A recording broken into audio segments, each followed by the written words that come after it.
Hello বন্ধুরা, আশা করি সবাই ভালো আছেন। জানেন তো, বাংলা ভাষায় একটা প্রবাদ আছে, গেঁয়ো যোগী ভিক পায় না। কথাটার মানে হলো, নিজের দেশে বা অতি পরিচিত মানুষের কাছে কোনো গুণী লোক তার সঠিক মর্যাদা পায় না।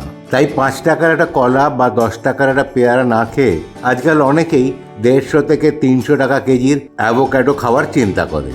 আজ আমরা কথা বলবো কলা নিয়ে। এত সস্তায় এত সুস্বাদু আর এত উপকারী ফল সারা পৃথিবীতে বোধহয় আর নেই। এটা কতটা উপকারী তা জানলে আপনি অবাক হয়ে যাবেন। কলায় প্রচুর পরিমাণে vitamin B6, manganese, potassium, vitamin C, fibre এবং কপার থাকে। এছাড়া অন্যান্য পুষ্টিও থাকে। যদি চটপট শক্তির যোগান পেতে চান বা ত্বককে টান টান এবং ইয়াং রাখতে চান বা ওজন কমাতে চান, তাহলে এই সুপার ফুড কলাকে কিন্তু ভুলবেন না। এটা শুধু শরীরকেই সুস্থ রাখে তাই নয়, হজমেও সাহায্য করে আর আমাদের হার্ট এবং ব্রেনকেও সতেজ রাখতে সাহায্য করে। চলুন জেনে নেওয়া যাক রোজ কলা খাওয়ার কত উপকারিতা আছে, কখন খাওয়া ভালো, দিনে কটা কলা খাওয়া উচিত আর কাদের বেশি কলা খাওয়া উচিত নয়।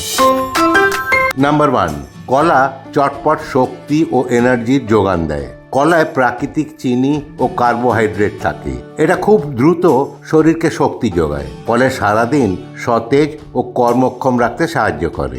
নাম্বার 2, হজমের সমস্যা, কোষ্ঠকাঠিন্যের সমস্যা। কলায় প্রচুর ফাইবার থাকে, যা হজমতন্ত্রকে সুস্থ রাখতে, নিয়মিত মলত্যাগে এবং কোষ্ঠকাঠিন্য কমাতে সাহায্য করে। নাম্বার 3, হার্টের দেখাশোনা করে। কলার পটাশিয়াম, ফাইবার আর ভিটামিন B6 ব্লাড প্রেশার স্বাভাবিক রাখতে এবং হার্টকে সুস্থ রাখতে সাহায্য করে, তাই এটা হার্টের জন্য উপকারী। নাম্বার 4, কলা আমাদের ব্রেনের আর মনেরও বন্ধু। কলায় থাকা ভিটামিন B6 মস্তিষ্কে ডোপামিন, সেরোটোনিন এবং গাবার মতো গুরুত্বপূর্ণ নিউরো ট্রান্সমিটার তৈরিতে সাহায্য করে, যা মুড ভালো রাখতে, মানসিক চাপ কমাতে এবং আনন্দের অনুভূতি বা মোটিভেশন বাড়াতে সাহায্য করে। এছাড়া কলায় থাকা অ্যান্টিঅক্সিডেন্ট, কার্বোহাইড্রেট এবং পটাশিয়াম ব্রেনকে সুস্থ রাখতে সাহায্য করে। নাম্বার 5, উজ্জ্বল এবং তারুণ্যময় ত্বক। কলায় থাকা ভিটামিন সি ও অ্যান্টিঅক্সিডেন্ট ত্বককে সুস্থ, সুরক্ষিত এবং উজ্জ্বল রাখতে সাহায্য করে। নাম্বার 6, ওজন নিয়ন্ত্রণেও সাহায্য করে।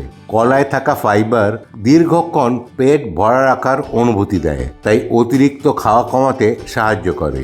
এছাড়া কলা প্রচুর এনার্জি দেয়, তাই ওজন নিয়ন্ত্রণে সাহায্য করলেও দুর্বল লাগে না। নাম্বার 7, রক্ত তৈরিতে সাহায্য করে। কলায় প্রচুর পরিমাণে ভিটামিন B6 থাকে এবং সামান্য আয়রনও থাকে, যা শরীরে লোহিত রক্তকণিকা তৈরির প্রক্রিয়াকে সাহায্য করে। এনিওয়ে, আর বেশি কথা বলবো না। কেউ আবার খুব অনুপ্রাণিত বা মোটিভেটেড হয়ে যদি বেশি কলা খেয়ে ফেলেন, সেটা ঠিক হবে না। আচ্ছা, এবার জানা যাক কলা কখন খাওয়া উচিত। কলা মোটামুটি সারাদিন যে কোনো সময় খাওয়া যেতে পারে। সকালে ব্রেকফাস্ট বা জলখাবারে কলা খাওয়া খুবই ভালো। এতে সারাদিনের জন্য শক্তি আর এনার্জি পাওয়া যায়। এছাড়া যারা এক্সারসাইজ করেন তারা ব্যায়াম করার আগে বা পরে কলা খেতে পারেন। এতে শক্তি আর এনার্জি ঠিক মতো থাকে। এছাড়া দুবার খাওয়ার মাঝে যদি খিদে পায় তাহলে একটা কলা খেতে পারেন। এটা পেট ভরা রাখতে সাহায্য করে। এবার আসি দিনে কটা কলা খাওয়া উচিত। সাধারণত দিনে 1টা বা 2টো কলা খাওয়া খুবই ভালো, তবে অতিরিক্ত কলা খেলে পেট ফাঁপা বা গ্যাসের সমস্যা হতে পারে। এবার জানা যাক কারা কলা কম খাবেন।